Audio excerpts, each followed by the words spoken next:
together with Earle Sports Bets. Yeah, the twins, they be checking in, stacking up. Green is the scene that you're stepping in. Winning is a trend, and we stay making dollars. Nerd talk with the sports bet scholars. Yeah.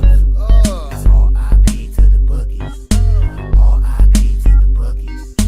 R.I.P. to the bookies. R.I.P. to the bookies.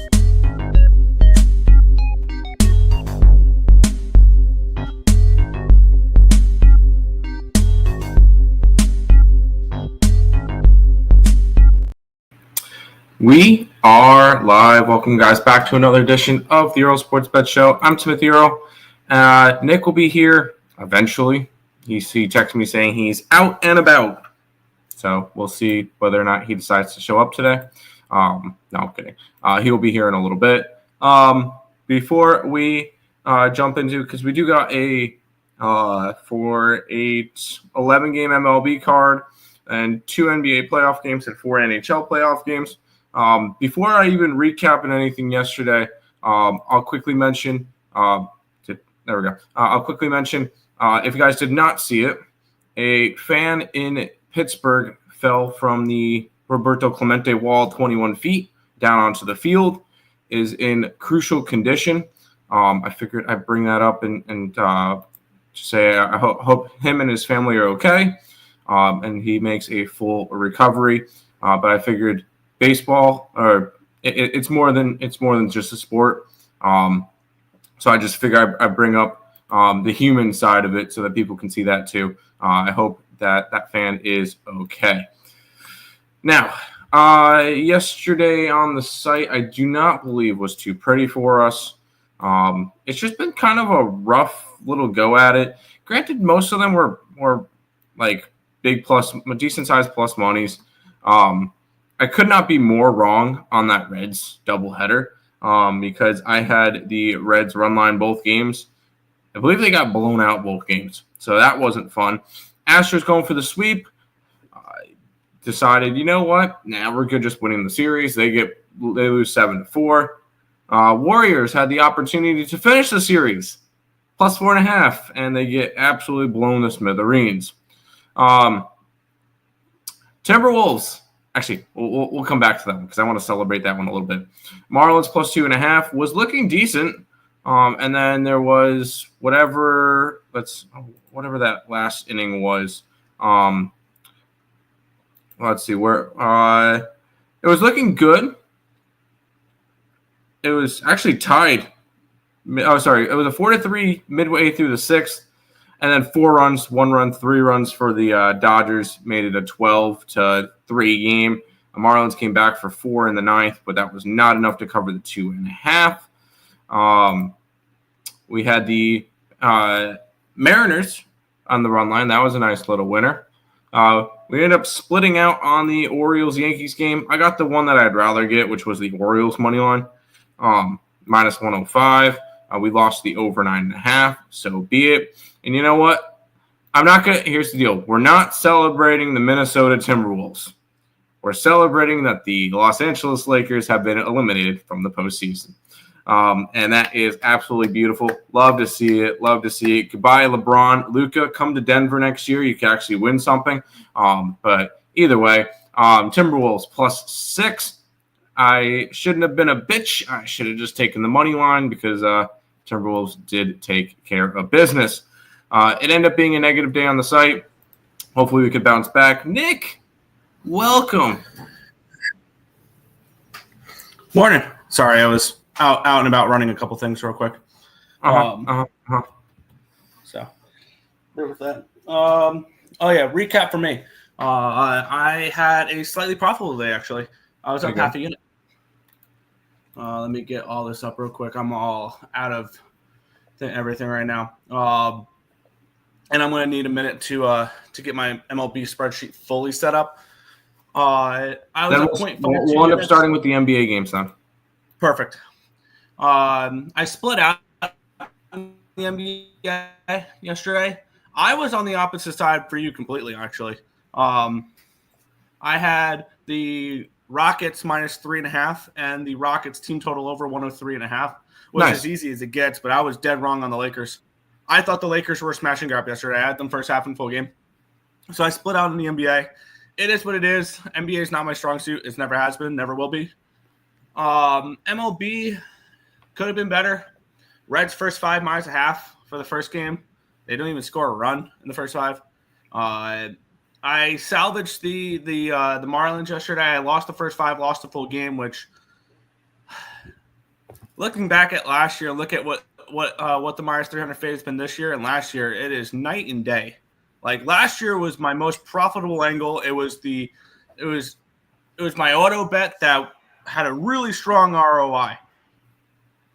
This year it's not, and I'm going to still keep going at it because I know. Right, I think right now it's down like 12 units or something like that. The minus 300 fade, it's 1-15 this year. I know. Give me two wins in a row of first 5 full games on them, and I'm back to basically even money on it. So I understand the nature of the beast when it comes to the minus 300 fades. I don't have to win very many in order to be profitable. It's just not getting off to a good start, obviously. The under 7 was frustrating in San Fran and San Diego. It just felt like a death by a million scratches because it was 1 in the second, 1 in the third, 2 in the fifth, 2 in the sixth, 1 in the seventh, 1 in the eighth, and it went over. So that was very frustrating there. The team total over 4.5 plus 105 for the Mariners was easy. They win 9-3. The double up on the Orioles, I actually cashed both of those. I had the Orioles minus 115 full game. I had the first 5 over 5.5. As that game really slowed down after the first 5. It was 5-3 Baltimore at the end of 5-4 final. The Mets, that was really disappointing last night. They were up 2-1 late. Ryan Stanek has not been very good as of late. That's one thing I have noticed. And Mets might have a bullpen issue now. Danny Young, Tommy John might be in his future. And that leaves the Mets left-handed relievers as no one. And the AJ Minter lat injury could be out for the entire year. Surgery as well. So the Mets have no left-handed relievers until Brooks Raley comes back, which is a couple months. Probably he just got put on the 60-day DL too, so it's just like they can't win right now. Yeah, but they're still the best team in baseball, record-wise. So that was baseball. I almost swept the NHL board yesterday. I had the Capitals minus 1. I had the team total over 3.5 for the Capitals. I had the over 5.5 with Tampa Bay and Florida. Those all 3 came in. The Blues money line was the killer for me, the sweep. They lost 5-3 to Winnipeg. Overall yesterday, up 0.52 units though. So can't complain about being in the black. Just wish it was a little bit better. Although I will mention one thing, Nick, from yesterday. There was no hockey on the site again. Son of a bitch. So can you like set yourself an alarm or something for after the show saying, hey, here's what I'm going to do. There you go. And now it's a Nick. So towards the end of the show, you got Edmonton and then the banner after it. Okay. Hopefully that's good enough for you. But let's go ahead and say hi to the chat, and then we'll jump into the NBA so that you can set up your spreadsheet. So is everyone betting the Senators money line? I mean, I feel like that's pretty much free money. No, not. Here's the thing. I am, but you said this in the Ice Guys group chat as well, and I gave you the same response. The Maple Leafs are the Cowboys or the Yankees of the NHL. There will never be a shortage of Maple Leafs money line bets. I promise you that. And I don't look at cash flow here, but let me get it up real quick. I want to see if your statement is correct there that everybody is on the Sens. And here's the thing, I don't care about that. 54% of the tickets are on the Senators. So yeah, that's definitely everybody. 54%. Whoa, that's everybody. No. And yeah, so I don't believe everybody's on the Senators tonight. That's just not a thing. Yeah. I mean, a lock's a lock. I mean, the Leafs are just the choke artists. So, what's up, Mac Jones? Ant-Man, T-Wolves. I will say I was very, very happy with that series. I remember in the beginning of it, I was scrolling through ESPN, and all throughout all the people that did the article, they give, who's going to win the series and how many games? I believe out of all the series, Lakers in 5 was like the most popular answer. And after I saw that, I'm like, and the Timberwolves are going to win the series. And I think if the Knicks win the series, the Nuggets win the series, and if the Warriors win the series, I would have picked 8 out of 8 for the first round. What are the odds on those? What are the average odds on those? Oh, they were stupid. They were, I believe the smallest favorite was the Clippers at a minus 160, 135 or something like that. The 1/8s, don't even worry about it. They were like minus 6,000. The Clippers were stupid. The Rockets were dogs. So you can call the Warriors an upset if they win the series, but you really can't. They are a bigger seed, I guess. But it was, I feel like all the series were pretty easy to predict. So, yes, I had the Timberwolves to win the series at plus 200. So I was right there with you, Robert. That was a very nice cash last night. And the best part is LeBron and the Lakers are done. Ever since the Nuggets swept them in the Western Conference Finals in 2023, the Lakers haven't been able to make it out of the first round. They were the Western Conference Finals in 2023? I thought that was the second round. No. I thought they played the Suns, or was the Suns the second round? Nuggets championship run was T-Wolves as the 8 seed. It was a 4 seed Suns. Was it the 7 seed Lakers, I believe it was? And then the Heat. Trust me, I remember that run. Yeah, so they have not since getting swept by the Nuggets, they have not made it out of the first round. I got to be honest, I was dead wrong on the Lake Show. Man, wasn't that great? I love. Anyways, Brady Tkachuk was born for these moments. Sens and 7, pretty much, yeah. Hey, everyone was told me I was dumb for picking the T-Wolves. Yo, me too, dude. Hold on, I want to pull up my NBA playoff predictions because that was probably one of the most popular comments was you're stupid for picking the T-Wolves. Oh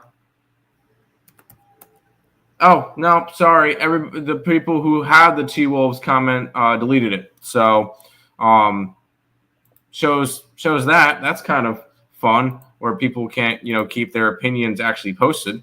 So I predicted Lakers in 7 before the series. That name isn't walking through the door. The Habs have been eliminated. I did Charlie Lindgren. Because Charlie Lindgren, the backup goaltender for the Washington Capitals. I did that. Nice. I try to find active players on the opposite team that beat them for that. Howdy. Morning, dudes. Morning, EMDE. Ice X says, guilty. Go Leafs, go. Yes, go Leafs, go. If I were on Sens, then Leafs would be plus money dog. Is the Avs minus 1.5 a big value play? I like the Avs tonight. I took them on the -1 line personally, so I like them. I'm betting on the Sens to force a game 7. I think a lot of people will. Even though your numbers won't say it, I still think a lot of people will because Leafs love to choke and all that stuff. Anyways. But yet we still get Cowboys Super Bowl bets every year, just like we get Leafs Cup futures every year. It's the same shit every year. Well, the Leafs are going to win the Cup this year, but it was Shannon Sharp fought. Yeah, he's a Bill Jenks. Okay. I'll grade the place soon. LOL. Wake up late and got class soon. I got you. Okay, you're all good. Go Avs, go. Tim, you worried about the Nuggets going to Cancun? Not tonight. I think that I'll be honest. I'm going to be on the Clippers tonight. Just because one of 3 series is going to go 7 games. Although, Pistons are favored. Here's the deal. I'll take the Clippers, but I'm probably not going to put it on the site because I'm only going to bet the Clippers if the Pistons lose. If the Pistons lose, because then that series won't go 7, then I will bet the Clippers. If the Pistons win, that game goes 7. I will not bet the Clippers. I will only bet the Clippers because I do not see the Warrior series going 7. Why not? Well, and the thing is, that one's tomorrow. Which could it? It could, but it's kind of the same as the Nuggets series where Golden State's a 5-point favorite tomorrow. But we'll see. That was me. Your 2023 Denver Nuggets champions shouldn't be down 3-2. They're not. They're not. Actually, the Nuggets are currently up 3-2 on the Clippers. I hope I didn't have a negative day. I don't know if you did or not. I don't want to hear about the coaching and Alec. I'll make a prediction, Nick. Next year, Luka will not be in purple and gold. Is he going to be in Denver? I don't know where he's going, but he will not be in purple and gold. Keep in mind, whoever signs him is only going to be signing him for a singular year because after 1 year, then Luka will be eligible for a Mega Max. He is not eligible because the Dallas Mavericks traded him a half a season too early. Because he would have been able to get the Mega Max with Dallas if he stayed the year. Yeah. Avalanche exact score 4-1. Thoughts? Ooh. I don't hate it at all. I look for Blackwood to have a better game. Sorry. They up 3-2. My bad. I forgot they won last game. Yes, they did. That was a beautiful game. Pistons going home tonight. We'll see. I don't know what to think of that Pistons series because the Knicks had won both games in – well, we'll talk about that one in a minute. Rudy Gobert was a beast last night. He had like 24 rebounds. Gobert is a beast. How about scoring 25? He did that too. Gobert was the reason why the Wolves won last night. Correct. Luka going to be in Boston. You think he's going to Boston? The thing is, I look at it. I don't think Boston. I don't think he's going to be in Boston. And the only reason why is I don't think Boston has the cap for him. I don't know. That's fair. There's certain teams that have the cap for him or could make room for him. But good morning, Dave. Luka can't move. He walks like my grandma. No, that's not true. Luka is just fine. Wolves win the West. No, I don't think the Wolves win the West. No. Over in the Thunder, Mavs fans would start a riot. You know what, Nick? We're not worrying about the Mavericks, though. We're going to worry about the Pistons and the Knicks. Yeah, let's talk about the New York Knicks and the Detroit Pistons. We have the Pistons -1.5 point favorites, total of 213.5. Taking a look at this line history, Tim, it opened up Detroit -2. Now we're seeing -1.5. So we have a slight move towards these Knicks. We have the line opening up at a 213. It's now 213.5. If you want to look at money lines here in this one, because we do have basically a pick 'em number, so money lines could be in a play here.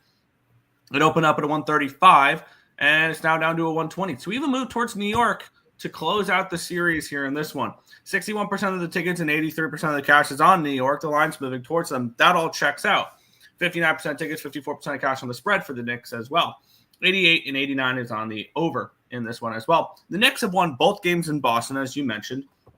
And actually, the road team in Detroit. Well. We were talking about Boston now. They've won both games in Detroit, and the road teams actually had pretty good success. The Knicks game 1 was the only time a home team has won a game in this series. I think that can continue into tonight. I'm only looking towards the Knicks in this game. With the way the market is moving towards the Knicks, tells me that this series is over after tonight. And I think the series that extends is the next game we'll talk about with the Clippers and the Nuggets. Because the market on that one's kind of interesting as well. But for me in this one, I have a feeling I'm going to enter today with the Knicks and the Clippers. I think that's where I'm going to end up going here for this card would be Knicks and Clippers. I think at the end of the day, I'm going to have one play in the NBA, and it's not going to even be a side. I'm taking the over here. And the thing is, the line's just a little bit too small. Because we see some 2-16s during the series. But the big key with me with this one is I was able to get 2-12.5 on this one. I'm already seeing some 2-14s. So this total continues to go up. And would you be surprised if this game goes past 48 minutes?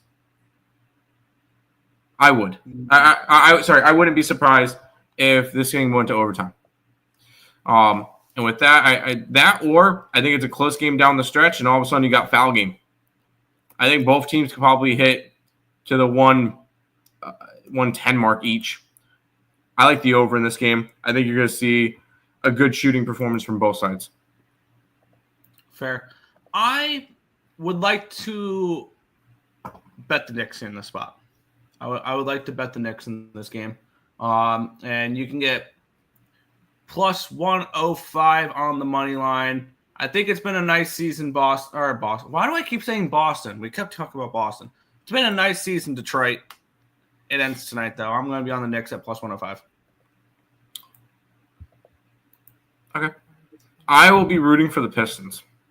So I want that game to go 7. But that's fair. Wolf Pack. All right. So Aubrey is a Minnesota Timberwolves fan. Okay. I made your grandma walk like that. Okay, Dave. I like that. I think Golden State or the Thunder. I mean, the Thunder are the easy pick to win the West. I think no matter who the Thunder play in the second round, that series goes 6 to 7 games. And I will say either the Clippers or the Nuggets. It does not matter who they play. I will be grabbing either the Clippers or the Nuggets in game 1 of that series. Because with the layoff that the Thunder are going to have, and most likely the Nuggets-Clippers series goes 7 games, it will be rust versus momentum. And I think with the Thunder rest, I think it's going to throw them off. I think a first quarter or first half would be a better look than a full game look. I would still take either the Clippers or the Nuggets in game 1 against the Thunder. That's going to be an angle I'm going to take. And it's going to be the same deal with I will be on the Pacers in game 1 versus the Cavs. Actually, no, they finished on the same night, didn't they? I think so. No, Pacers finished one night later. So I guess that's not really as good of an angle. But when one series sweeps, the other series goes 6 or 7, I think that would be a better spot for it. But yep, and we've definitely seen that in the past. Yes. Don't talk about people's there is the contest. Guys, new contest for the MLB. There is 0 excuses not to do it. 0. None. Zip, zilch, nada besides you being a bitch. So go ahead. Jump in the contest for the free t-shirt. Nick, do we know who won the last month's contest? I'm pretty sure we know who won. I'm just waiting on Coyote to grade his place, which I'm cool with Coyote. I highly doubt it was a 25-unit day for him. So The winner for March/April for the MLB contest is Supness, Lex Steele. Yes. Yeah, just make sure to message me, and I'll be able to order your t-shirt within the next few days. There you go. I like that over in the next game. Yes. Here is the docs, and that's for the new contest. Woohoo! I'm back for the new contest. In with the new, out with the old. Yep, there's no excuses now not to join the contest. Do it. All right, Nick. I'm scared for this game. Yeah, and I kind of have an interesting way to approach this game because I feel like you can set yourself really up really nice because I want to hypothetically speak for a second here. Okay. The Clippers win tonight. Yep. What are the odds on Game 7? Pick them. Most likely. Would you get any type of plus money on the Nuggets? I do not have a line for it yet. The game would be on Saturday. I do not have a line for it yet. Fair. But I can only imagine if it's similar to games 1, 2, and 5. That was Nuggets minus 2.5 game 1, plus 1.5 game 2, plus 1.5 game 3. Okay. I think if you like the Clippers tonight, you should probably sprinkle them to win the series at plus 155. Yes. I think that's definitely worth a look, where you would have plus 155 money line in game 7 if they were to do that, which I don't know if I will, but it's definitely a lean for me to sprinkle that because I do think the Clippers are still very live to win the series. And we've seen this with the Nuggets before. They win game 5, they lose game 6, they lose game 7. We've seen that twice within the last 6 years for them. They did that last year against Minnesota. They did that, I believe, 2019 against Portland. We've seen them fall apart in game 6 and game 7 a couple times. This line opened up at a 6.5. It's still a 6.5. Line opened up at a 212.5. It's still a 212.5. I think this is probably the best bet on the board here in the NBA today. It's the Clippers. I think the Clippers, unlike I thought the same with the Lakers as well. And there's no way both LA teams get eliminated back-to-back days. So, come on. Zero chance. I mean, it could happen. I'm not going to. But for me, in this spot, I want to double up on the Clippers. I want them first half and full game. I think this is – and I was wrong on the other LA team. I think this is a smash and grab on the Clippers today. I do. I really, really do. I forgot to go over cash flow. 71% of the tickets and 74% of the cash is on the Denver Nuggets tonight. Public loves the Nuggets tonight for whatever reason. And why wouldn't they? Why wouldn't they love the Nuggets tonight? They just beat this team by 20 points at home in game 5. And now you're getting them plus 6.5, plus 7 range. Why wouldn't you love the Nuggets tonight? Because they didn't look good in LA. Yeah. I think this is a smash and grab. Plus, the Clippers as a home favorite this year were like 70% against the spread. Like they were one of the more dominant home teams when they were a favorite. When they were favorited, they were favorited for a reason, and they took care of business. I think this is another spot where they're favorited for a reason of this type of number. Game 6, their back's up against the wall. They're down 3-2 in the series, and they're laying 6.5 points. I think it tells you everything you need to know about this game. Over on Bovada, Clippers, first half, minus 3.5, minus 120. And also on Bovada, I'm going to move on both these here. Full game, minus 6.5, minus 110. Sign me up for some Clips action tonight. This game will not be up on the site just because, and I mentioned earlier, I will take the Clippers if the Knicks win. If the Knicks win and close out the series, I will take the Clippers because one game has to go 7, and it's going to be one of the games today.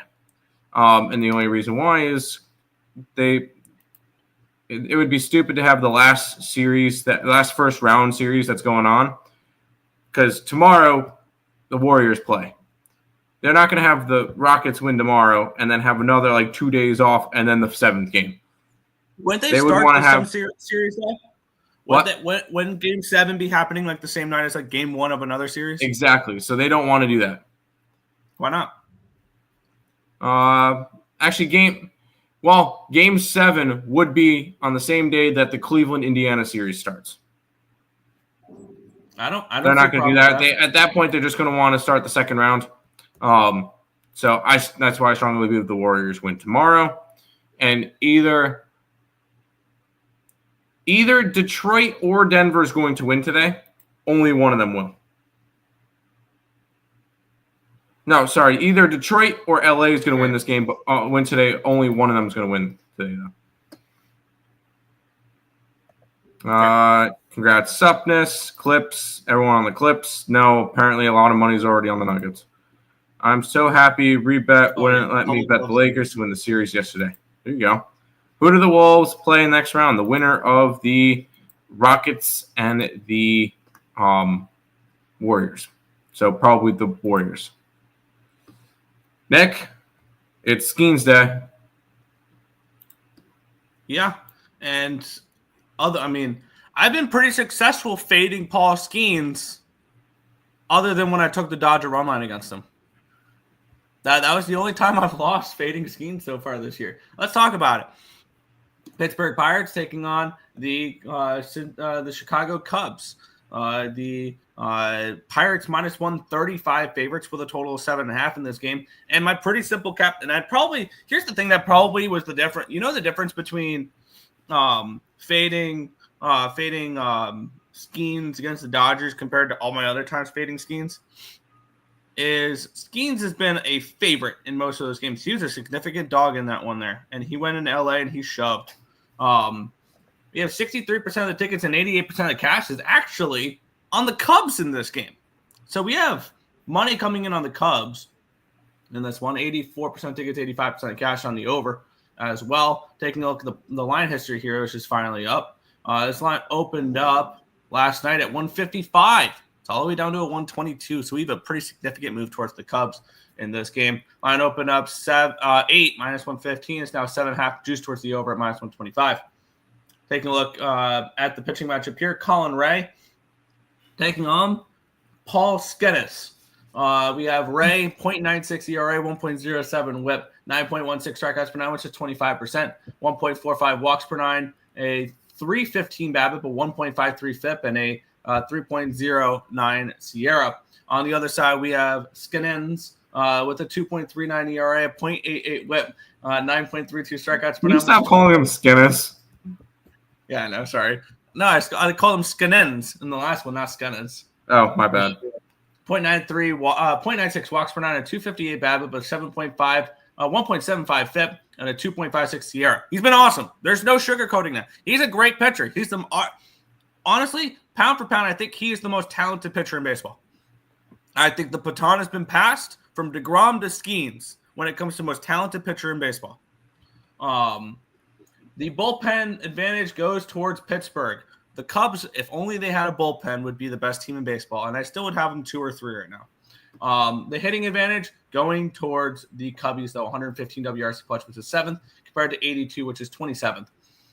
I'm interested in the Cubs in this game. I am. The line has moved an awful lot, though. I don't trust their bullpen. But I want to take a look where it's gone in the first 5. It's actually moved slightly towards the Pirates in the first 5. Wow. Actually, it doesn't shock me at all. Actually, reopened at 135, and now it's 133. For me, I think the Chicago Cubs are a first 5 or nothing team. Like, I would not trust them full game at all. That's just not something I would like to do. But Cubs first 5 here is definitely a lean for me. I want to take a look at what the best available number is. I think this is an overinflated number, and I think Colin Ray can pitch well enough for the Cubs to scratch off a couple runs and win the first 5. I'm going to take a shot at that to get my day started. Plus 125 ESPN bet Cubs first 5 in this one here for me. I'm on the Cubbies with you. Hey, Chicago, what do you say? We're going to fade Skeens again today. Paul Skeens is great. He is an exceptional pitcher. He will win at least one Cy Young in his career. Hell, he may win one this year. But he is 100% overvalued. Not to mention I clicked on his stats. There's a little bit of a flip-flop because he is 3-3. A loss, a win, a loss, a win, a loss, a win. You know what that means? He's got a loss coming up. And I took the Cubbies. You get him and the beautiful thing is you get to fade a 12-19 Pirates team at plus money with what I perceive as one of the best teams in baseball. Because I know I did my power rankings, which I'll update my power rankings after this weekend's games. That's when I'll release a new power rankings on Monday. And I will probably still have the Mets at number 1, but that's not the point. But this is a Cubs team, obviously really high on the coming into the year. And I think they can take care of Skeens. So Cubbies, money line. Yep. Not knowing anything about the NBA, not knowing about anything what's going on in the NBA, I would like the Nuggets and the Pistons. That would be a fun series for sure. I would love that. Guardians series winner, Twins versus Guardians 4-gamer, 28. Plus. Oh, that's the dates, and that's European dates. Interesting. Only need one more game. There you go. Cubs first 5. Wolves play Golden State next after they finish the Rockets. Correct. Cubs money line. Skeens is going to give up hits today. Yes. Wow, no victory to be in the contest. Well, it's day 1, so join it. He will. Cubs be hitting different. Cubs money line WRC plus. Yes. Pirates are not good hitting. Let's jump into the next game, Nick. Yeah, we have the Cincinnati Reds taking on the St. Louis Cardinals, -115 for the Reds, total of 8.5. And both these teams fall under a little bit of a system here for me. The system is 2-1 so far this year for the ones I have been able to bet. I wasn't able to bet a couple of them because they didn't have them available. We have Matthew Liberatore taking on Andrew Abbott. Line open up -125 is for the Reds. And, okay, never mind. It opened up 117 for the Reds overnight. And it's now -110 for the Cardinals. So we have a dog to favorite flip in favor of St. Louis to complete the sweep here in this one. Line opened up in a 9, down to an 8.5, back up to a 9. So move towards the over here, or no line movement on the total. 74% of tickets, 66% of cash is on the over. 64% of tickets, 69% of cash on the Reds. Yet this line's moving towards the Cardinals, which definitely piques my interest in St. Louis in this game. But I have a feeling I'm going to have 2 bets on this game regardless, and I don't feel like I'm going to add anything on side or total. Matthew Liberatore, 3.19 ERA, 0.97 whip, 8.13 strikeouts per 9, which is 23%. 0.58 walks per 9, a 300 BABIP, but 1.89 FIP, and a 3.04 Sierra. On the other side, we have Andrew Abbott, 3.6 ERA, 1.13 whip, 12 strikeouts per 9, which is 33%. 4.8 walks per 9, a 200 BABIP, a 4.61 FIP, and a 3.67 Sierra. Bullpen edge going towards the Cardinals. Hitting edge going towards the Cardinals, 107 WRC plus, which is 9th, compared to 90, which is 16th. And I'll make this game pretty simple. What did these two teams just do yesterday, Tim? Play a doubleheader. There you go. I'm going to go shop around, try to find the best available numbers. Of course, they're not offering the oh, wait. Did I click on the wrong one? No. Of course, they're not offering outs with Liberatore. That's fun. Let's see. Are they offering with Abbott? They are not. Cool. Okay. The books have figured out my system because they're not offering the out props for these pitchers right now. But I will definitely be continuously checking back throughout the show because this game first pitch is in an hour and a half. But the only bets I would be making on this game is Andrew Abbott over his outs and Matthew Liberatore over his outs, and that would be it. Yeah, I'm going to take the approach today that I should have yesterday. Pass. That was stupid of me because I went and put the Reds up twice. Oh, sorry, the Reds up twice on the run lines. Thinking, hey, they're going to win one of those games. They did not. Safe to say they did not, and that was a little bit frustrating. It is what it is. I'm not overly concerned about it. I'm going to pass on this one. I don't feel the need to go after it. So this one's going to be a stay away spot. Yeah, I think this is on a simple pass. Do the Reds and Cubs hit lefties, Nick? The Cardinals are 107 WRC plus, which is 9th. The Reds are 90 WRC plus, which is 16th. There you go. Cards. It means cards, not Cubs. You just read that off. Never mind. Yes. Pass. There you go. All right, Nick. This one's, I don't like these two teams. We have the Cleveland Guardians and the Minnesota Twins. I do like one of these teams. I'm invested in one of these teams. I don't have their win total. I just have them to win the division, though, and that's the Cleveland Guardians. We have Ben Lively taking on Simeon Woods Richardson. This line opened up -116 Guardians. It's now -115 Twins. So we have a dog to favorite line move here for Minnesota in this one here, which was kind of surprising a little bit. Seeing them go from dog to favorite. Taking a look at the cash flow in this one here. 61% of tickets, 61% of cash on the over. And then we have 57% of the tickets and 52% of cash on Cleveland in this game. Yet this line's gone from dog to favorite for the Twins, which is interesting there. Simeon Woods Richardson, a 4.07 ERA, 1.44 whip, 9.62 strikeouts per nine, which is 24%, 2.22 walks per nine, a 362 BABIP, a 407 FIP, and a 3.74 SIERA. On the flip side, Ben Lively, 4.40 ERA, 1.34 whip, 6.75 strikeouts per nine, which is 18%, 3.23 walks per nine, a 287 BABIP, a 4.78 FIP, and a 4.69 SIERA. The bullpen advantage going towards Cleveland. The hitting advantage is none. Both these are league average teams, 100 WRC plus versus righties. For me, this is Twins or no bet. That'd be my approach for this one. It would be Twins or no bet. It's just, I think this game should be a pick'em. These starting pitchers are pretty similar. These bullpens are pretty similar. These teams hitting are pretty similar. Maybe I'd give a slight edge. The market's telling me Twins, and what do you call it? But the X's and O's probably point more towards the Guardians, which is ultimately keeping me off this game. But my lean for this one is Minnesota.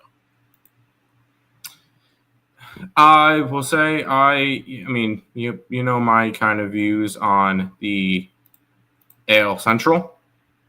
I have to have a good reason to bet the AL Central. I do not see a good reason to bet this game today.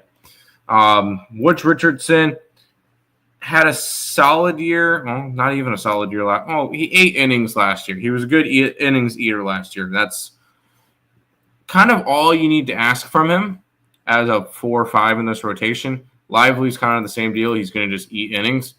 I'll be completely honest. I have no interest in this game. Just kind of a stay away spot again. Just because they're the early games doesn't mean you need to bet them. There is a bunch of early games today to the point where there's only 4 night games. So, yep. Which is fine. You can focus on playoffs. Exactly. Especially with I won't be watching anything tonight. I'll be at the Ice 9 again. But yeah, no, it should be. Yeah, we'll be able to get most of our baseball done early in the day. Yep.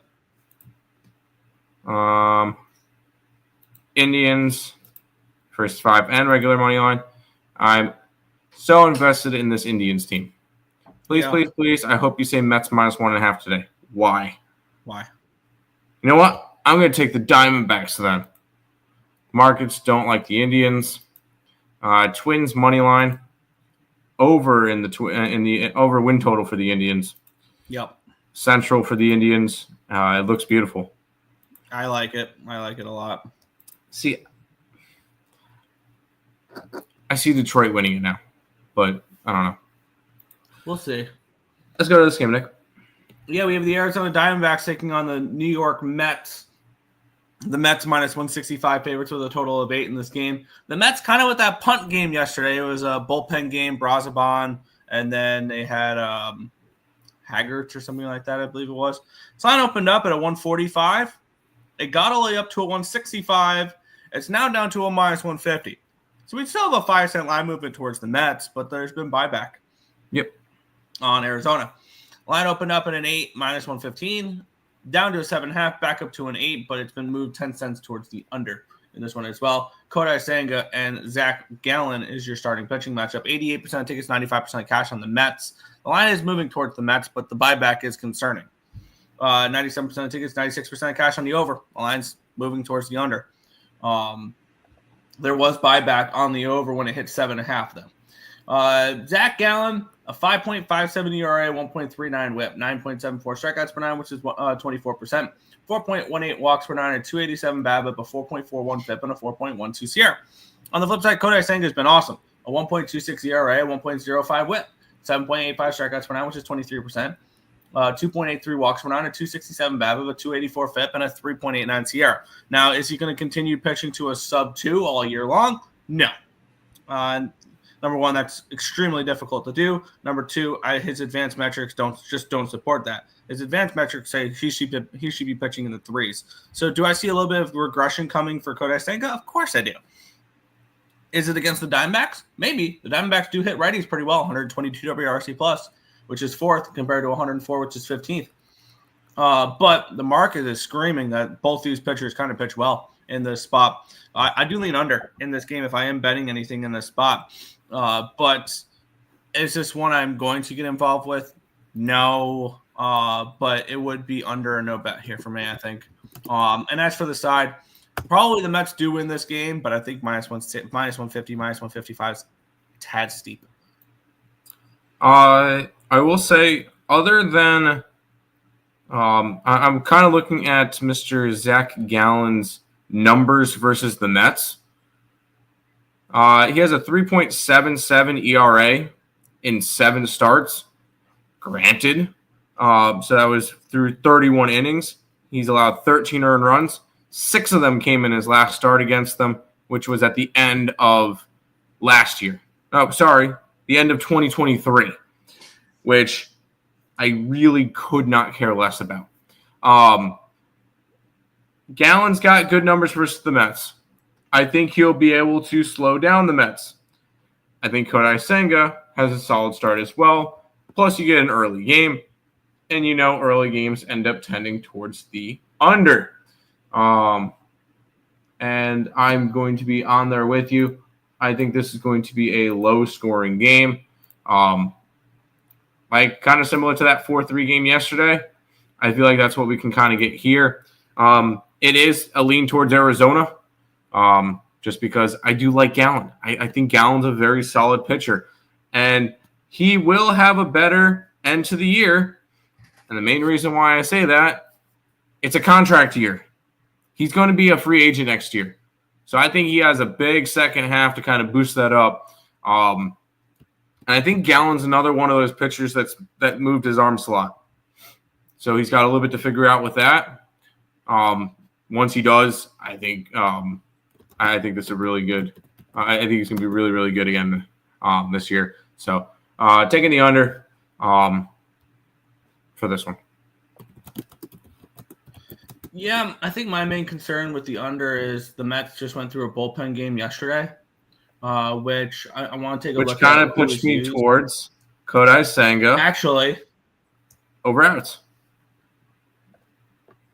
Yeah, and actually I take that back because Braziban threw 26 and Stanek threw 14. That's it. They had Hargett, I believe it was. They had Hargett. No, Waddell threw a bunch of innings yesterday. Yeah, yes. So pitchers that are probably available. Max Kranick has had 2 days off. Diaz has had 4 days off. Reed Garrett had 4 days off. And I'm trying to figure out who are going to be the replacements for Minter and Danny Young. So they'll probably have that'll be another arm available and ready to go for today. So that's something to keep in mind as well. Is actually the Mets bullpen is actually pretty fresh and ready to go with the top arms. And on the flip side with the Diamondbacks, this is where I'm a little bit more concerned. Ryan Thompson threw 21 yesterday. Beeks threw 15. Miller threw 15. Justin Martinez threw 14. Ginkle threw 11.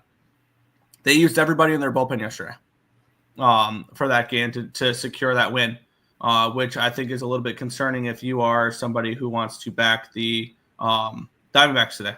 That could be something to keep an eye on. But for me, probably, the under is the lean. I just don't know if I'm going to get involved with it or not. I did.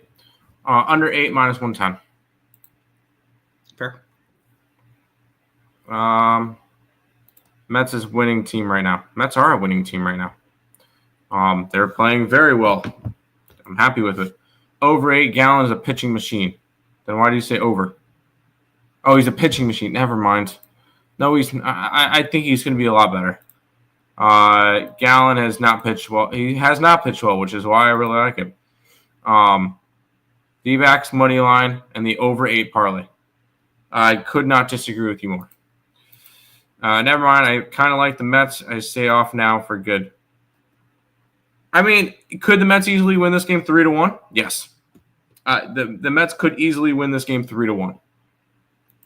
Ottawa is going to be bumping tonight. LOL, even the mayor gave a pass to all Sens fans to support there. There you go. They'll be there for when Ottawa forces Game 7 and continues to watch the choke of the Maple Leafs, like everybody predicted. Closing it out, 6-2, 4-3. The Leafs got shut out. You have to be on the over here, right, Nick? Do you? I like the way that Olmark's been playing as of late, and what from the Maple Leafs makes you think all of a sudden the offense is going to click? This is a team that is 1-13, and we'll talk about it when we get to the NHL. They're 1-13 their last 14 closeout games, and they have not converted a power play in 30 straight power plays in those clinching games.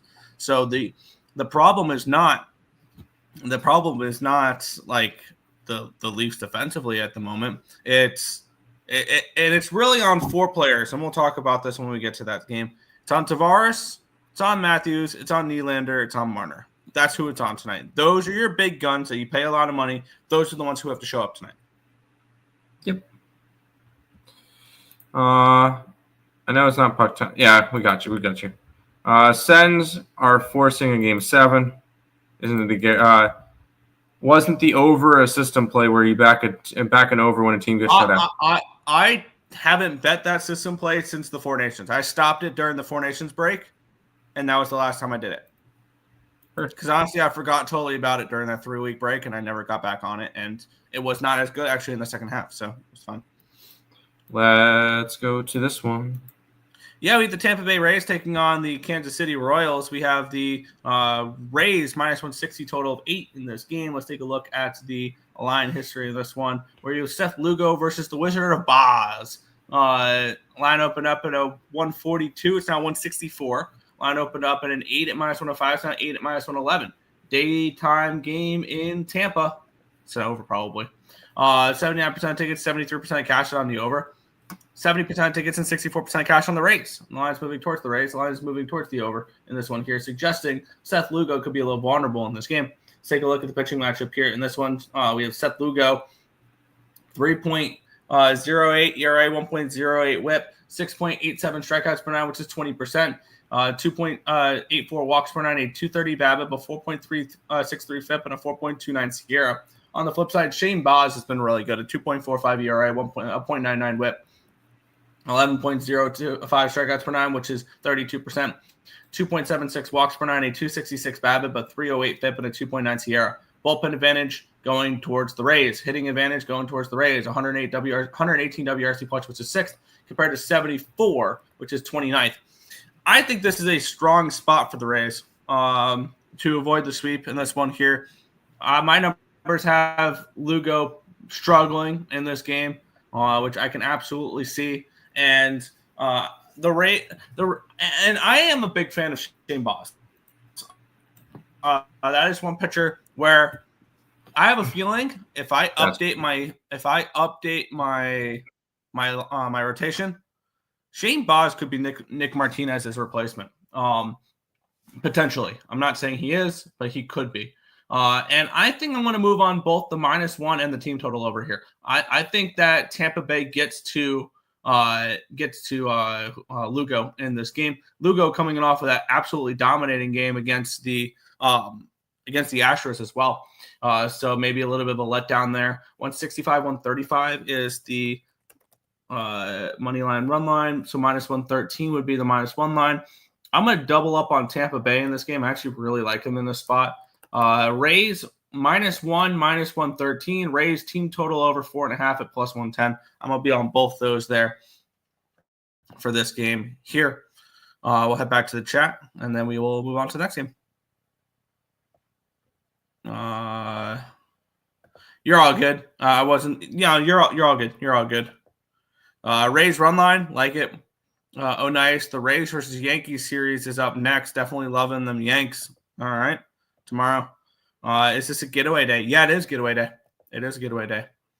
Move on, though. We have the Milwaukee Brewers taking on the Chicago Cubs. We have, the Chicago White Sox. Wow. -175 for the Brewers, total of 8.5 in this game.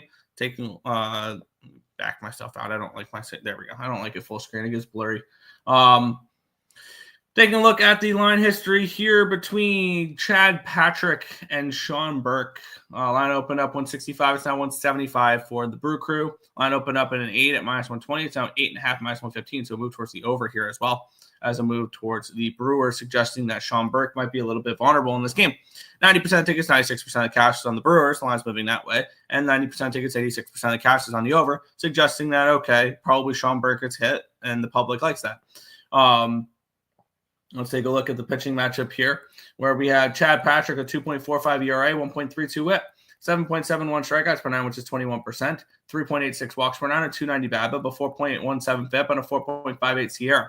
On the flip side, Sean Burke, a 6 ERA, 1.48 WHIP, 6.67 strikeouts per nine, which is 16%, 3.67 walks per nine, a 262 BABIP, a 6.52 FIP, and a 4.87 SIERA. Bullpen edge goes towards Milwaukee. Hitting edge goes towards Milwaukee, 105 WRC plus, which is second, compared to 82, which is 26. I think if you're looking at the Brewers in this game, I would only look team total over, would be the spot I would kind of look to attack rather than laying a run line or because the run line's -110, so you're not laying a -1 here in this one because it'd be, 180 and -110. That'd be expensive. That would be a -147. So no, you would have to lay the run line with the Brewers if you want them there. I do lean a little bit over here as well. The team total over is 4.5 at -130 for the Brewers. I do think they -125 over on Fanatics. The market's telling me that Sean Burke gets hit in this game, so it'll be a lean towards the over in this game, a lean towards a Brewers team total over, Brewers run line, something along those lines. None I'm going to get involved with, though. They're way too public for me, so it's a pass here in this spot for this one. We'll move on.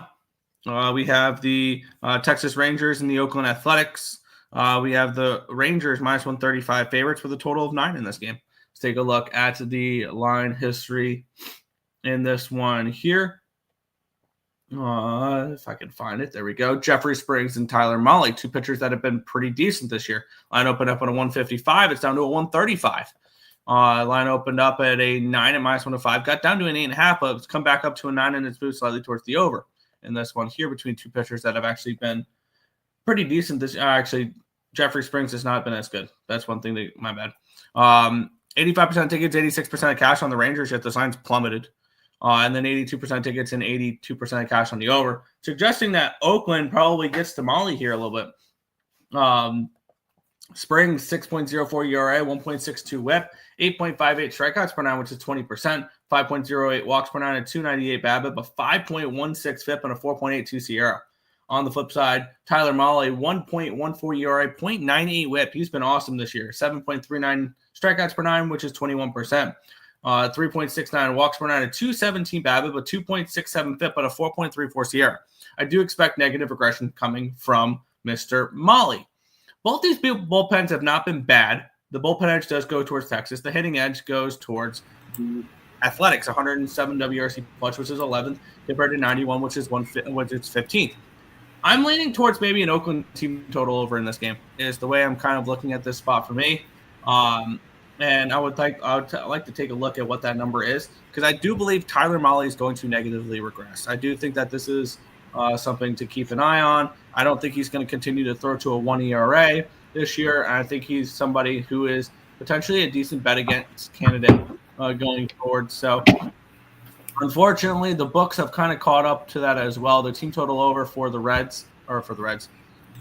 Athletics is 3.5 at -140 range, 145 range. So unfortunately, unable to get a decent number there. I'm seeing DraftKings has a 4.5 at +114. Maybe I go ahead and take that in this spot. I think that's definitely worth a look. Maybe an Athletics money line or something along those lines. Maybe an Athletics first 5 if you want to fade Mahle specifically, +110. It's worth a look there. I got to figure out how I want to approach this. I would like some Oakland action. I just don't know how. I will be on the Oakland Athletics. I will be on them. I'll be on their team total. I'll be on Rooker. I'll be on Butler. the past like week's been crazy, busy for me. So I will eventually have updated records on all that stuff. I believe at this point that the Athletics money line is probably profitable, that the team total is most likely profitable. I believe Butler might be profitable. I'm not sure about Rooker, but I'm pretty sure the experiment's probably going a lot better than I think, or it's going better than it was earlier in the season. I will eventually have updated numbers on that. I just don't have them right now. I'm sorry. Fair. I was trying to see what a first 5 team total for the Reds would be. Or why do I keep saying the Reds? The Athletics. Trying to figure out what that would be for a first 5 team total over for the Athletics in this game. I have a feeling it's 1.5 juice, minus 150, minus 160 range, which would keep me off of it. Over under runs, it's minus 160 for first 5 team total over. I'm going to move on the first 5 money line with the Reds. That's going to be the way I approach this. Plus 110 over on Bovada. I'm gonna go ahead and add that. Yeah, Athletics are going to go up on the site. Yes, I agree with that.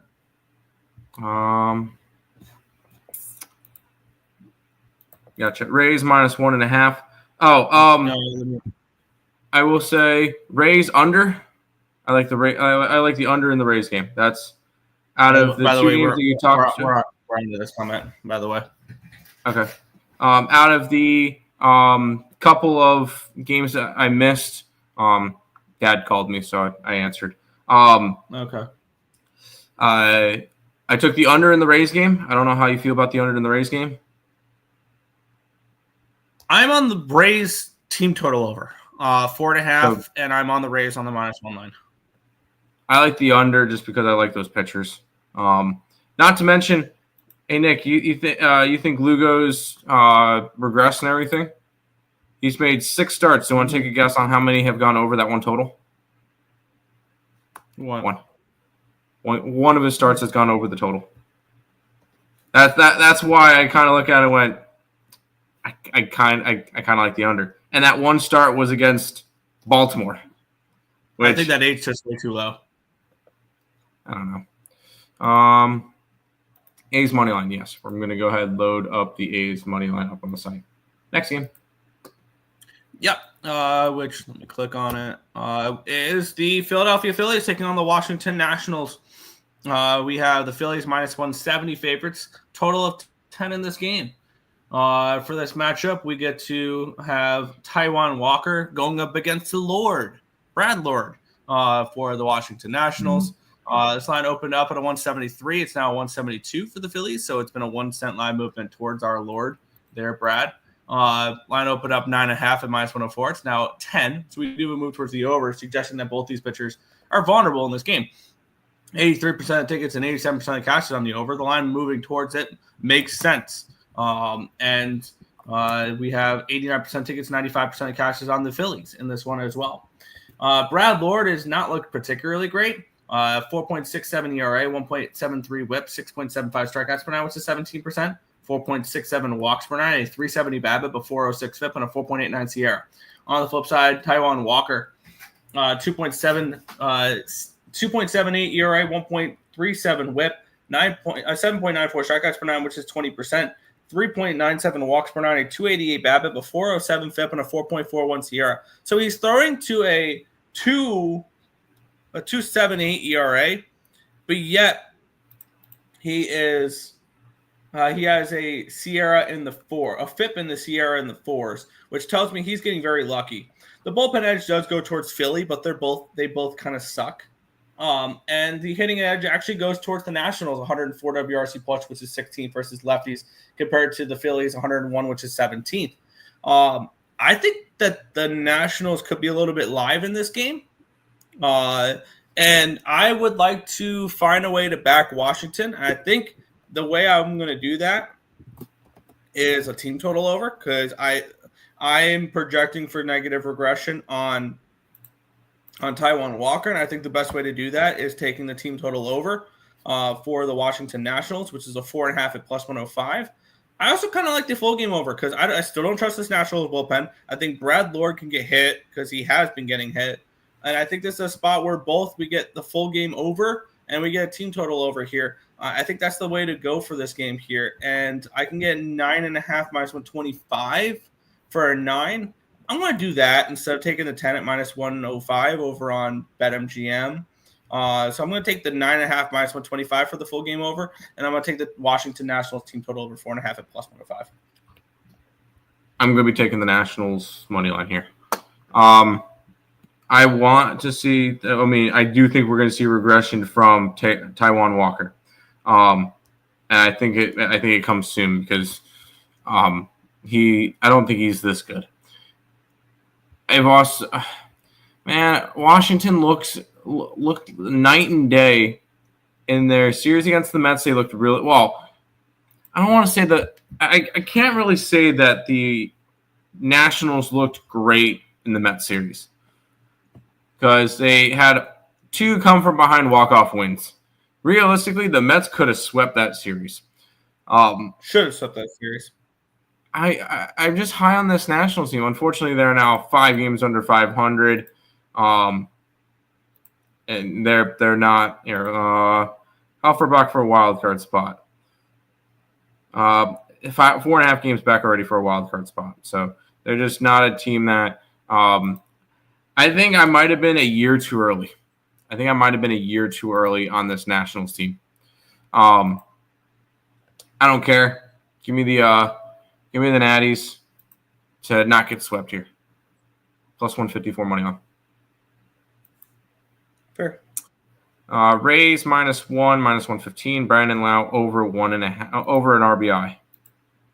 I'm with you on that -1 line for the Rays that are in that game. Yeah, I'm going to go under. We smoking on the Philly pack. I don't know what Tim's smoking on. I guess I'm more interested in the Nationals. What's their live win total? Let me look up MLB. Let's see. Futures. No. MLB futures. I don't think they have live win totals on Bovada.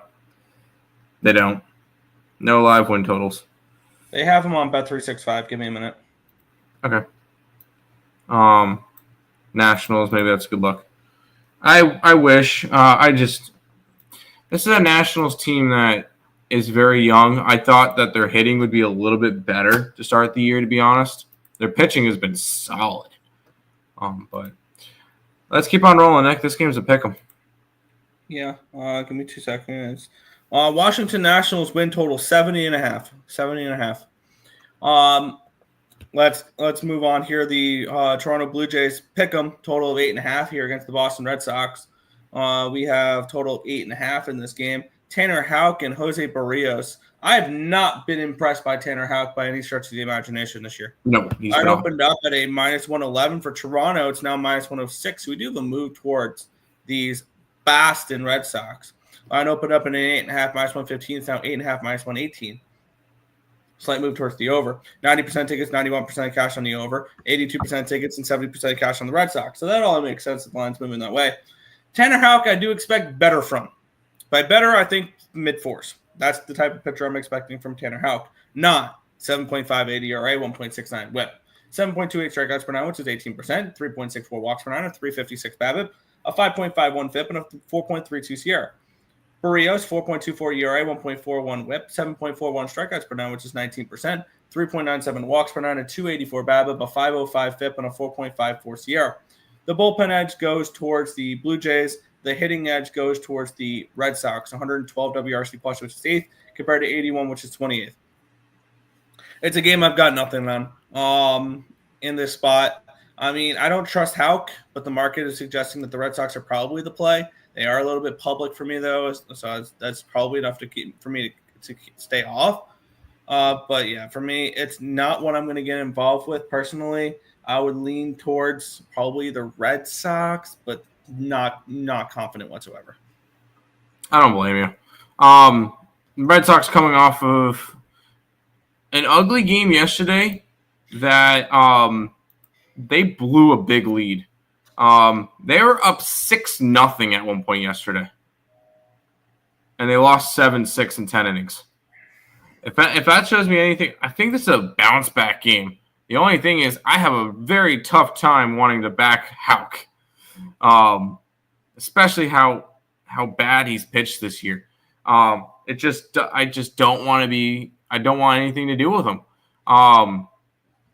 So, although I do expect Houck to be better, I believe he has pitched a couple of times. All right. Actually, let's look at his numbers for a minute, Nick. All right, he hasn't been great, but I think that 7.58 is very, very inflated. Look at that game versus the Rays in that AAA ballpark. 11 earned runs. Yeah, that's what inflated the freaking ERA on him.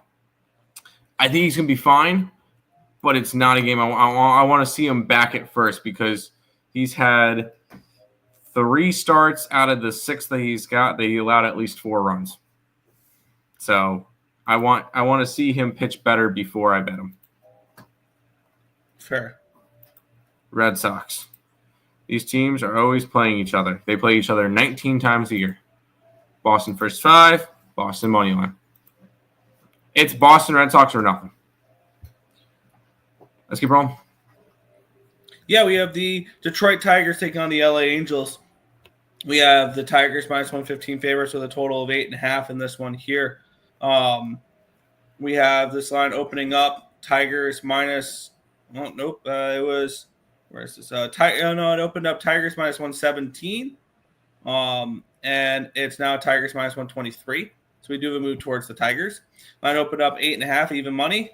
And actually, my bet's 8 minus 115. Then it did get back up to the 8.5. So we do have a move towards the over here in this one. 75% tickets, 73% cash on the over. 85% tickets, 93% cash on the Tigers. Why wouldn't you? Casey Meisels look good. 2.12 ERA, 1.04 WHIP. 6.9798 strikeouts per nine, which is 19%. 2.12 walks per nine, a 238 BABIP, a 3.99 FIP, and a 4.04 Sierra. On the flip side, Yusei Kikuchi, 4.31 ERA, 1.60 WHIP. 8.04 strikeouts per nine, which is 20%, 5.17 walks per nine, a 311 BABIP, a 4.68 FIP, and a 4.83 Sierra. The bullpen edge does go towards towards Detroit. LA's is terrible. The hitting edge does go towards Detroit as well. 113 WRC plus, which is 6th, compared to 88, which is 25th. I think the Tigers can hit against. The Angels here in this spot. And I would lean towards maybe the Tigers putting up runs, maybe a team total over, maybe a -1, or maybe just a straight money line because it's an affordable number. That would be probably my lean in this game. It would be Tigers and the over, but not what I'm getting involved with. And now Dad's calling me because he doesn't know it's showtime, apparently. He tried to call me. So I guess, yeah, whatever. Blue Jays, Leafs money line, Toronto parlay. All right. Tigers. I have the Tiger. Why is this line so tight? Because it's in Toronto. And Houck has looked awful. Angels money line. Tigers money line. Tigers run line. Where's the Tigers game? We'll be talking that Tigers game next. Because no, not next. Oh wait, never mind. I never talked this game. I just went right to the chat because Nick got it. Oh no, we were jumping. I think Nick did go over this one. I'm just a little bit slow right now. Casey Mize and Yusei Kikuchi. I kind of like the Tigers in this game, although I don't really want to be backing them after they just played. What did they? They just played 3 in Houston, then traveled to LA. They are coming off a nice win. It's a little bit of a close line. If you're going to back anybody on the Angels right now, Kikuchi's been okay, I guess. Although 1 in 5 in his starts, it is definitely a lean towards Detroit for me. But I don't. Once again, I think I'm kind of cool with the plays that I have right now, which include Cubs, the Mets under, the Rays under, Athletics, and Nationals. I think that's what I'm going to run with today. because I don't really think I'm going to have much interest in the next game. You know what? It's fine. It's fine. I'm not on anything. I was on Twitter doing a couple of things. So Houston ain't far from LA. It's not. I did not take any edibles. Angels. Ooh. Angels are 1-5 in Kikuchi starts. So no. Oof. Yeah, no, that's Tigers or no bet. I might move on the Tigers. I think everything kind of correlates for me to take a shot at the Tigers here. And with the total being 8.5, is the variance there enough to take a -1 line, or should I just take the -120? I'm gonna go over to BetMGM, take Tigers -120 here for me, real quick, for that one. But we'll move on to the final game on the card. We have the Colorado Rockies, the red hot Colorado Rockies. They won one game. Yes, the red hot Rockies. Rocktober is back on. We are playing the parades again. -250 are the Giants. Total of 7.5 in this game. We have Justin Verlander taking on Kyle Freeland. Line opened up 225. It's now all the way up to a 250. So a massive move towards the Giants. As we'll probably see for most games, massive line moves against the Rockies. Line opened up 7.5 -105. It's now 7.5 +108. The Rockies won yesterday to improve to 5-25. That's just awful to say. That's just awful. It is. The Kyle Freeland on the mound, 5.93 ERA, 1.45 WHIP, 6.82 strikeouts per nine, which is 17%, 1.19 walks per nine, 362 BABIP, a 2.92 FIP, and a 3.31 SIERA. On the flip side, Verlander, 4.99 ERA, 1.40 WHIP, 8.22 strikeouts per nine, which is 21%, 3.52 walks per nine, a 303 BABIP, a 4.12 FIP, and a 4.31 SIERA. Bullpen edge, Giants. Hitting edge, Giants. Shocker, the Giants have the edge in everything. 81 WRC plus, which is 19th against lefties, compared to 64, which is dead last against righties. I mean, I'm not laying this number on the Giants, but I'm not going to back the Rockies, especially off of a win. So not a game I'm getting involved with at all. Just way too expensive on the Giants. Maybe I lean under in this game because maybe Kyle Freeland pitches okay. And his advanced numbers say he should pitch well. Maybe this is a first 5 under because Verlander's not been pitching bad. He's been pitching okay, and he gets a really, really easy matchup here with the Rockies. I'm actually going to take a look what the first 5 under is real quick to see if that's worth a shot here in this game. No, I'm as I mentioned earlier, I'm happy with my 5 plays today, which Cubs, Mets under, Rays under, Athletics, and Nationals. Those are my 5 plays that I like today. I can't back Colorado here, especially coming out of Coors Field. And I'm not touching the Giants at this big of a line. The Giants are one of the best teams in baseball, so they definitely deserve to be this big of favorites. It's just not. Once again, this one's going to be passed to end the baseball card. Yeah. Tigers. It would be a lean Tigers, yes. San Fran money line, Brewers money line, +120 parlay.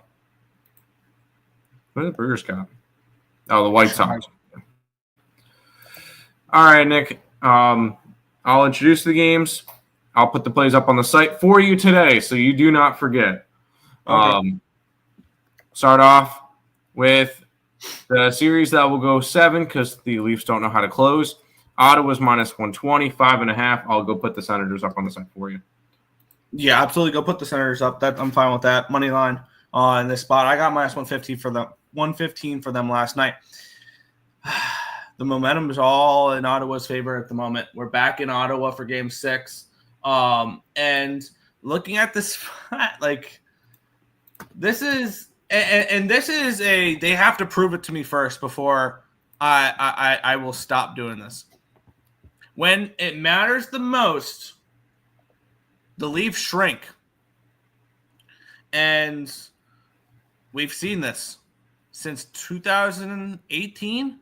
They're 1-13 in games where they can close out a series and put the knife through the chest of their opponents and finish it off. And they have failed to do that time after time after time after time after time after time again. Now, could it happen tonight? Yes. This could be a totally different Leafs team. Here's the thing, though. It starts with Nylander. It starts with Marner. It starts with Tavares. It starts with Matthews. And Leafs, if you don't pull this off, and if you don't salvage this series and win it. By the way, if you have Leafs Cup futures and this game goes to a Game 7, even if the Leafs win Game 7, I have no confidence whatsoever. And in the Leafs to knock off the Florida Panthers, who look like they can fuck around and win the Stanley Cup again. To go up against the Carolina Hurricanes in the Eastern Conference Finals. To go up against somebody from the Western Conference, which I think probably the East wins the Cup this year, potentially, just because of the bloodbath that is the Western Conference. But I need to see it first. I need to see the Leafs. Now, if the Leafs win tonight and they close out a series, what I'll do, sit back, I'll tip my cap, and I'll go bet and you do a TikTok dance. And I'll bet the Florida Panthers to knock them out in the next round, because the Florida Panthers will be their first true test of the playoffs. This Ottawa Senators team was fun. It was cute, but they should have dominated the series. This series should have been over in 5. If the Leafs are a different team, this series should have been over in 4 or 5 games. They should have held on to that lead in Game 4. They should have won Game 5. That was a complete no-show in Game 5, by the way. And you think maybe the media is getting to this team now? Maybe the doubts are coming into their heads of past failures in the playoffs. Reminder back in 2020 for the bubble playoffs when they had a 3-1 series lead over Montreal. And Montreal came back and won that series in 7. I mean, as much as I want to believe this Leafs team is different, I want to see it first. I absolutely want to see it first. And I will bet against it until I see it. And if they do pull it off, they do win tonight, they go into Ottawa, do what they're supposed to do, and put the knife through the chest of the Ottawa Senators and send them home, I'll tip my cap and I'll move on to the next round. I'm not expecting the Ottawa Senators to win the series. But God damn it, do I want Game 7 so bad. And I think this is a perfect opportunity, and I think the markets are the lines are telling you everything, that this series is going 7 with the Ottawa Senators being favorites in this game. I'm on the Ottawa Senators. I got minus 115 last night. If the Leafs pull this off and they win, I'll tip my cap, say congratulations on winning a first round. You actually did it. But until then, I'm going to bet against the Leafs every game of this game. And here's the thing, though, I don't even know if I need to bet Game 7 for Ottawa, because I'm already sitting on plus 155 and plus 600 pre-series. Plus 155 and then plus 600 when they were down 2-0 heading back to Ottawa. So I'm well invested in the Oilers to win the series, or the Oilers to win the series. Them too. I do have them. But the Senators to win the series, I'm on the Sens minus 115 in this game. I will say I'll make the additional bet with you, because I know me and you have the TikTok dance bet for this series. If Toronto wins tonight or in Game 7, we'll run it back in round 2 as well. Does that sound fair? Yeah. Because I'm way more confident. I'm way more confident in the Panthers to knock out the Leafs than I am the Senators. Fair enough. Rockies team total under. It's the eye of the tiger. Leafs and the draw. And then ready to see how Coyote thinks this game's going to go? Money line for the Leafs. 1.5. 2.5. Leafs kill. Well, pick Sens in 7. Good thing BetOnline doesn't do cash outs. Over 5.5. Matthew Knives is included in the core 5. He's a go-to guy. Here's the thing, though. I'm talking about the ones who are making real money. Matthew Knives has not signed that contract yet. John Tavares is making $11 million. Actually, I need to look this up real quick before I go ahead and say these numbers, because let me see salary by player. Here we go. Here we go. And this is what I mean, and this is why I left Matthew Knives off this list. All right, because where is the cap hits for these players? Cap hit. Come on, show me the money that these guys are playing. There we go. In 2025, 2026. So so they're looking at next year already. Austin Matthews is making $13 million. Nylander's making $11 million next year. And I don't know, Puckpedia, will they help me out here? There we go. Matthews is making $13.25 million. William Nylander is making $11.5 million. John Tavares is making $11 million. Mitch Marner is making $10.9 million. Good old Matthew Nyes, where are you? He's making $925,000. So no, when I am pointing out, and also you can go ahead and you can throw Morgan Riley in that list that's making $7.5 million. Those core 4/5 need to show up when the moment's biggest, and they haven't. They haven't.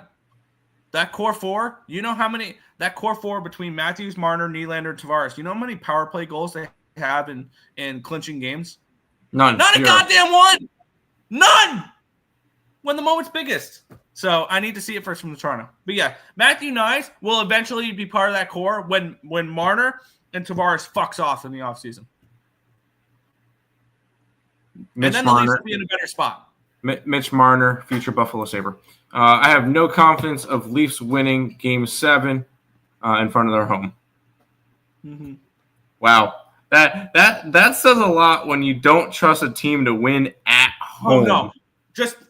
But also think about it this way. You look at the past with the Maple Leafs and think about their mental psyche. If they were up 3-0 in the series and they go back to Scotiabank Arena having blown that 3-0 lead and have to fight for their lives, it's not going to happen.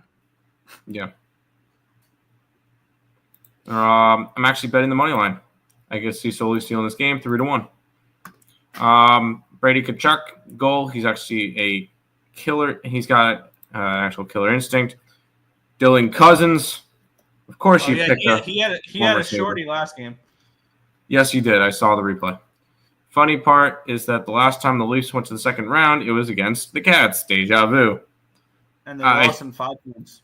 Yeah, Nick Cousins anytime goal. Claude Giroux. Well, it will be indeed deja vu if the Leafs do indeed win.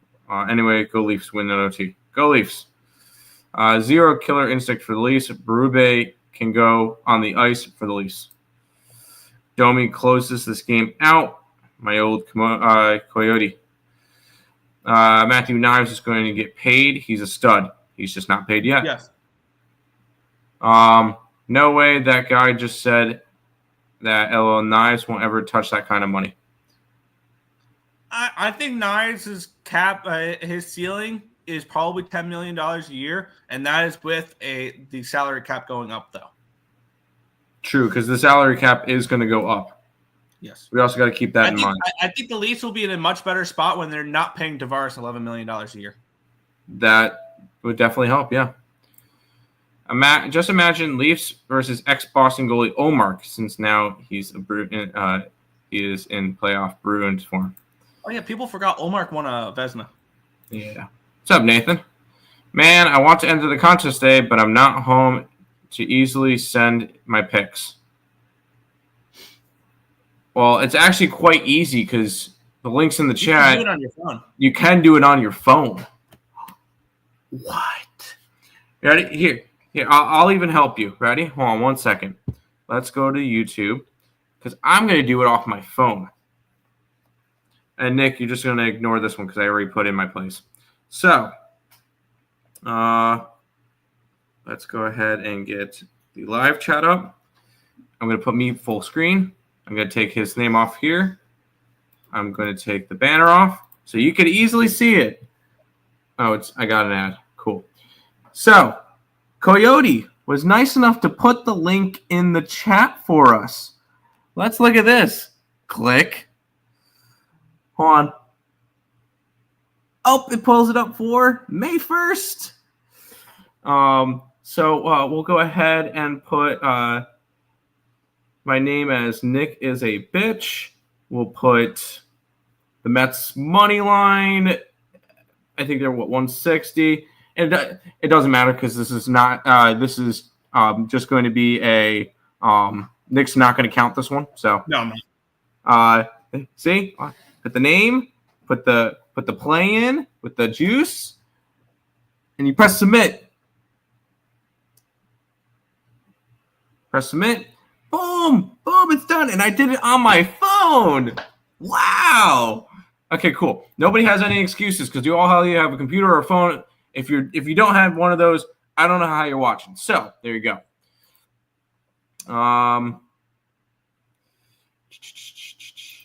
That place may be full of Leafs, but goddamn, it's quiet, right? LMAO, can you post a link? I'll just add the Cubs, my Cubs bet for now.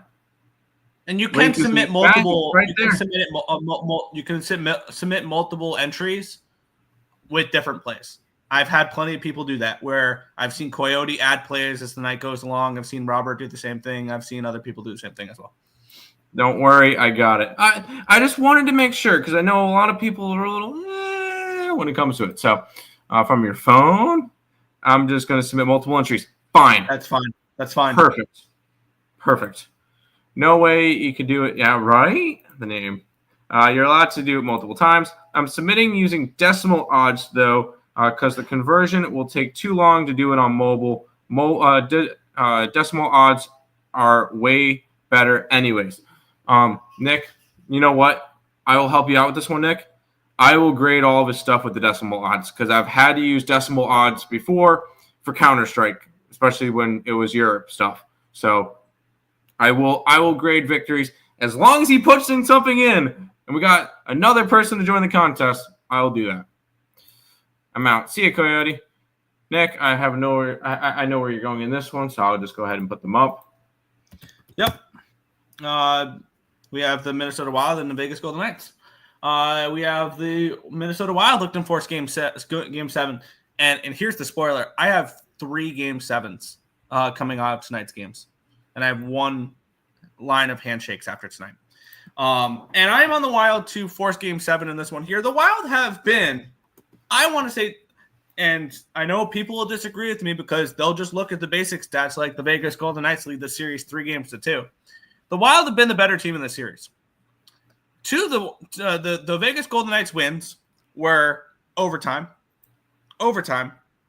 and they won 4-2. But don't let that fool you because the goal that made it 4-2 was with 0.1 seconds left in regulation into an empty net.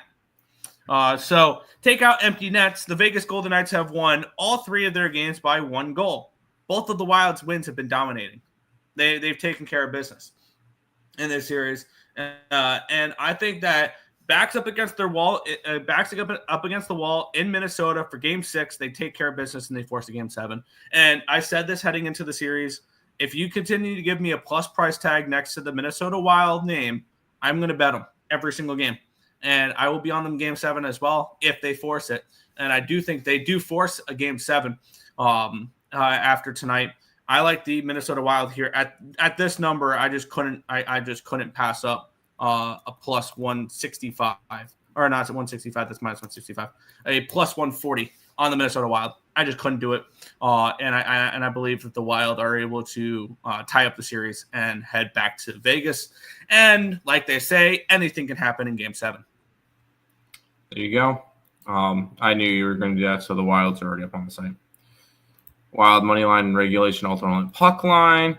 Oh, that's what I'm going to actually go and put into the chat because there is a possibility for upwards of 6 game 7s forced today. Yes, and in the so NHL, here, real quick, Nick, real quick, can you keep going through the chat? I'm going to set up the poll. You're going to set up a poll? Okay. Vegas 3-way. As bad as I want the very shiny Knights, but I do think maybe you may be right with the Wild. Fair. Vegas puck line over 5.5. Matt Boldy goal, best bet today. And Kaprizov goal as well. I can see that. Oh, yes, a birthday goal play too. Freddie Gaudreau. All right. You ready? And if you want to go for a little bit more of a bang for your buck in this one, ready? Here will be my bold take, and I don't know if you can find a prop for this. Freddie Gaudreau scores a goal, but not only does he score a goal, the Wild will be shorthanded when he scores this goal tonight because he is a short-handed goal specialist, feels like Freddie Gaudreau. And I think he will score tonight with the Golden Knights on the power play. Freddie Gaudreau. There you go. Dorofeyev. Plus 200. All right. Wild versus VGK has me on the edge of my seat. Yeah, it's been a good series. It's been definitely been a good series. It's literally Kaprizov and Paul versus VGK. The poll is up of how many game 7s will be forced. And considering that I can't put more than 4 answers, the options are 0 to 1, I'm boring.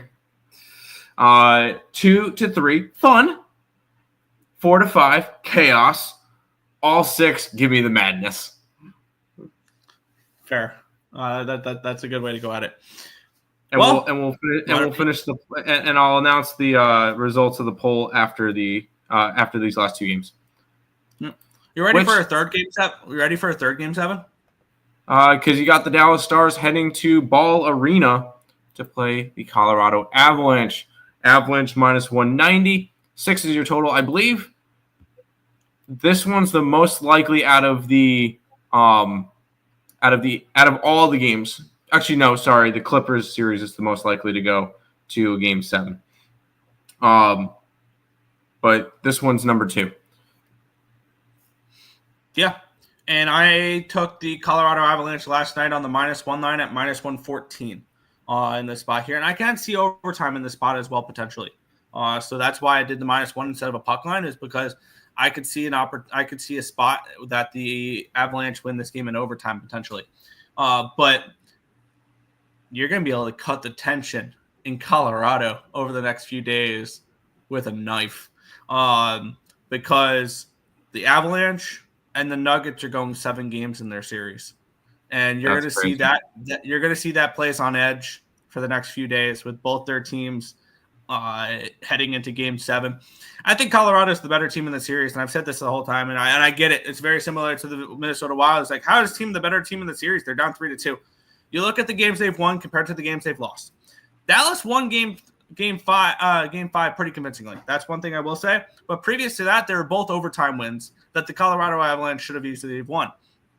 And the games the Avalanche have won, they took care of business. They won 5-0 and 5-1 and 4-0. So the games that the Avalanche have won, they've dominated. The games they've lost were squeaked out wins by the Dallas Stars, other than the 6-2 win in Dallas on game 5. So I will look for the Avalanche to take care of business in this game on the minus 1.9 at minus 114. I think they are still the better overall team. I think 7 games will be in this series as well. And the NHL is going to love it when they have so many game 7s happening, because I believe, do we have, what games do we have tomorrow? We only have 1 game tomorrow, and who knows, that could be heading to a game 7 as well, because the St. Louis Blues are playing at home where they've been absolutely dominant. So who knows, 4 game 7s in the NHL first round coming up here could be so entertaining. And I think that we can get that here in this one. Avalanche minus 1, minus 114 for me. There you go. I'm trying to see. I don't know.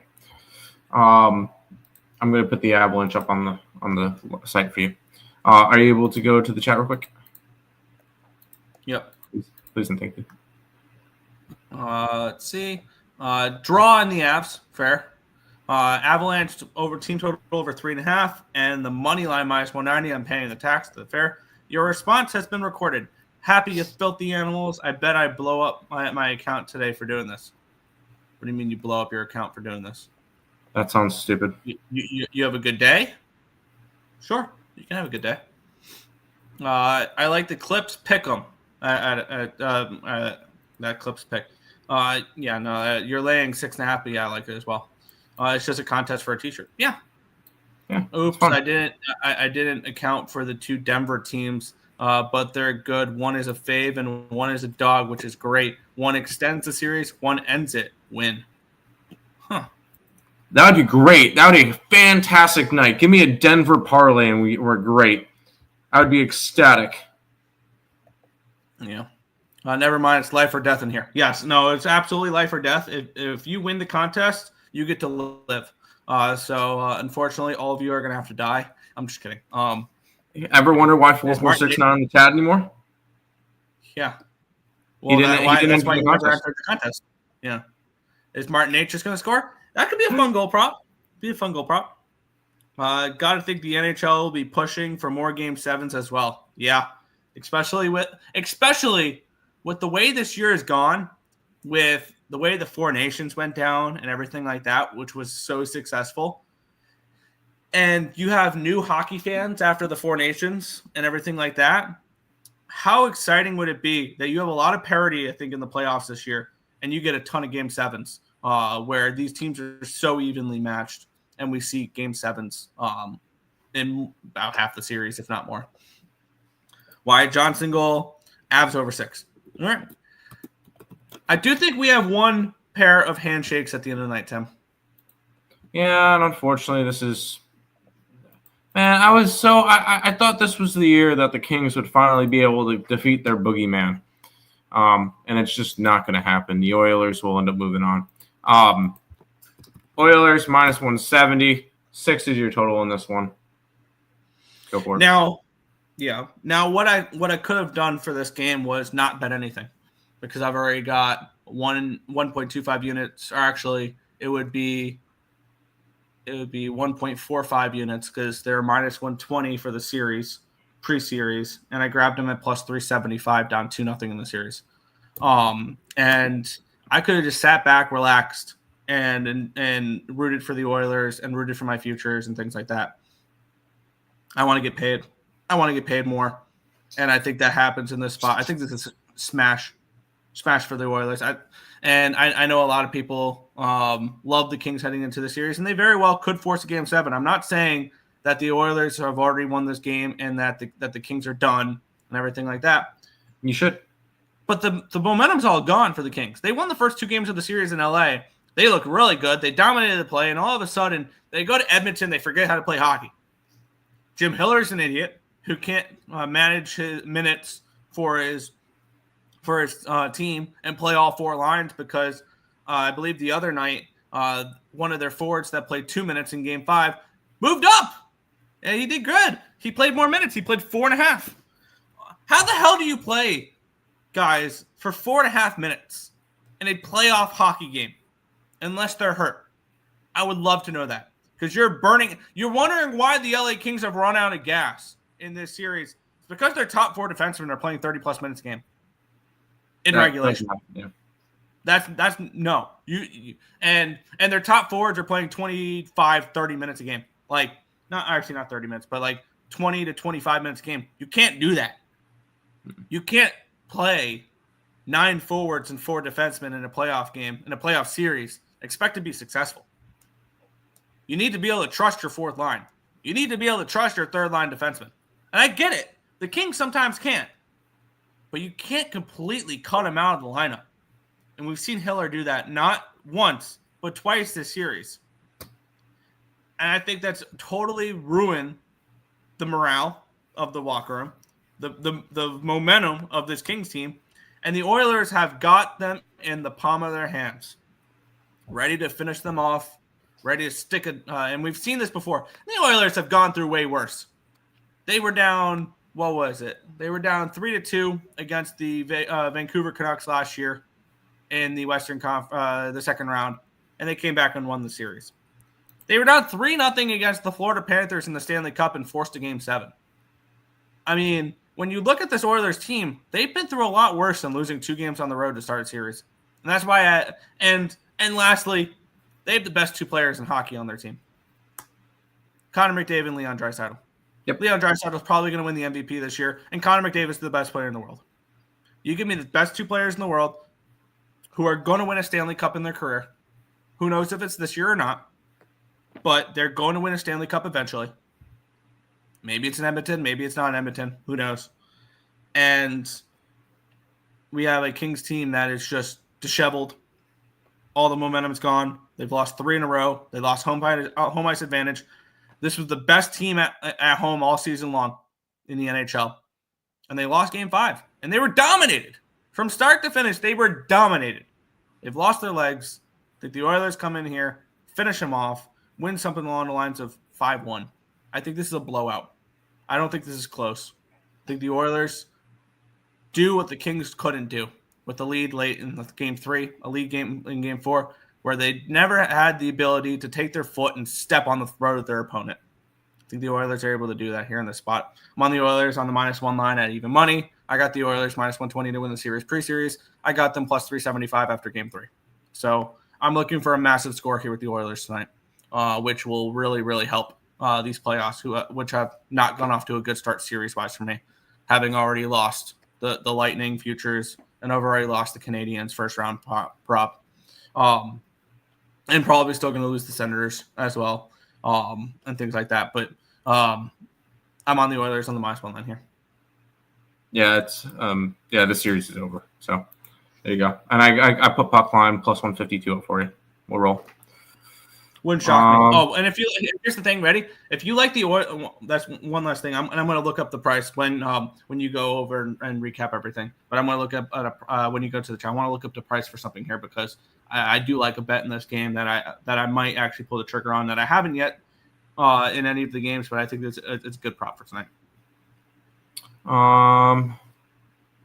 Gotta think the NHL will be pushing for more Game 7s as well. Agree. I already did that one. Sorry. You're all good. You're all good. That one. I missed baseball. Got any best plays in baseball? If I had to give a best play, I like the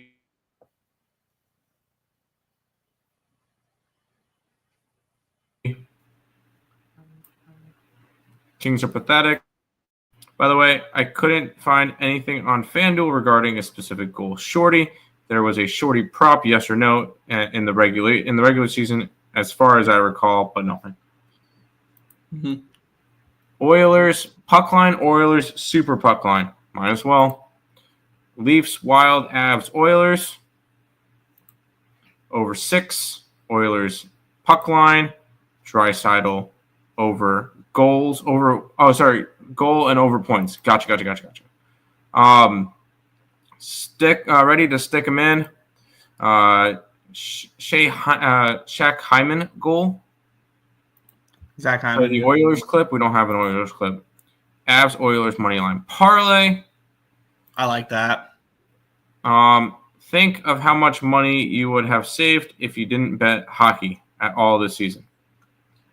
Keep in mind, he has to in order to make the content for the show. But sure, we'll go with that. Imagine if I just gave up on everything. Yeah, Nick. Imagine if we just didn't do the show anymore. Yeah, imagine how much money. Exactly. Yeah. The fuck? What type of comment's that?